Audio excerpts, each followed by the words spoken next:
Today I'm going to be reviewing these really bad and good. It depends if you like them. Vampire fangs. I've had them.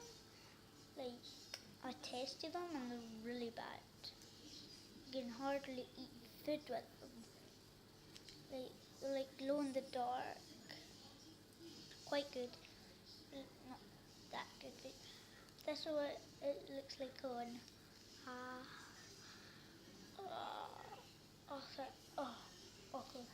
So yeah, it's quite good if you go to a party, like a kid's party, I'd say.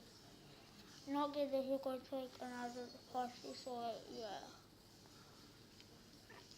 and this is one thing.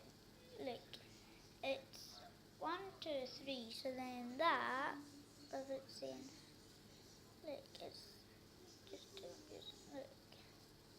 Oh my god, this is way too confusing. Look. Oh no.